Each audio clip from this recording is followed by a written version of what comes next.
talk to you guys about epithelial tissue. I would like to mention at the very beginning that for the epithelial tissue cells, the cells will be closely together, therefore, there will be no matrix, and also there always will be a lumen. So there are three subtypes of epithelial tissue. The first one is simple, the second is squamous, and the third is glandular. I'm going to start by talking about the simple squamous epithelial. So here the cells are flat like a pancake, and the nucleus is flat, horizontal, and elliptical. You can find this in the lining of vessel lumens, lining of cavities. In the lung, you can find it in the alveoli, and in the kidneys, in the capsules of the glomeruli.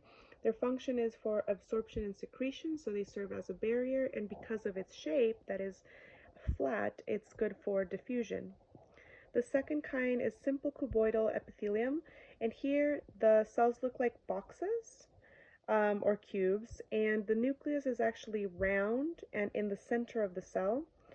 You can find this kind of simple cuboidal epithelium in forms all tubes, so kidney tubules, gland ducts, small branchioles, and ovary capsules, and the function is for absorption and secretion, so it serves as a barrier. Also, I would like to note that for the first kind, the lumen is over there. Over here, the lumen is right here. The next kind is columnar epithelium. So here, the cells are taller than they are wider. The lumen is right over here. These little hairs are cilia. And I did want to mention that these nucleuses are actually aligned. The only thing that I did wrong is that these nucleuses should be a little bit closer to the base. These columnar epithelial cells are in the lining tract of lumens, most mucous membranes, digestive tract, reproductive tract, smaller bronchi, mucus glands. They're good for absorbing and secreting, so they serve as a barrier. The next kind is pseudostratified columnar epithelial. Here, the cells actually have the nucleuses are not aligned. So at first glance, it would appear that it is stratified, which is why it's called pseudostratified. There is cilia over here. So again, the nucleuses are at different levels. You can find this in the lining of respiratory tract lumen, in the male urethra, epididymis, and its function is to secrete mucus. Ciliated tissue moves the mucus.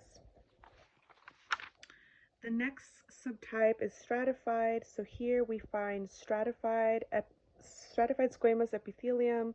Here, according to the book, the cells at the bottom are a little bit more cuboidal or columnar, and as you get closer to the apical portion, the cells are more flat or squamous. You can find this in keratinized outer skin, so the epidermal layer, in body openings or holes such as the outer cornea, nose, mouth to the esophagus, anus, vagina, and the function is for thick protective layer against abrasion. The next kind is stratified cuboidal. So here, same thing, you can see that the cells look in the shape of a cube, and there is more than one layer. That's why it is stratified. And you can find this in large ducts of some glands, and it serves as a protective barrier. The next is stratified columnar epithelium. So this one, there's more than one layer, and the cell shape is that of a column, and you can find this in the proximal male urethra in large ducts, and it serves as a protective layer. The next is stratified transitional epithelium. Here, you can find this in the bladder lining and in the uterus.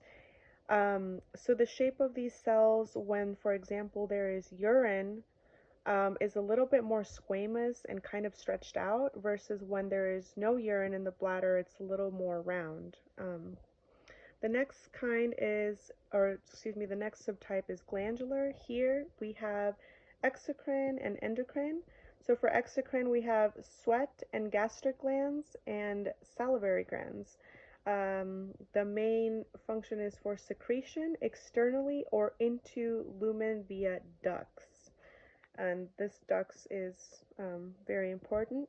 And for endocrine, you can find it in the pituitary cord or clamp, in the thyroid and other glands, and its function is the secretion internally directly into extracellular space, so to the blood.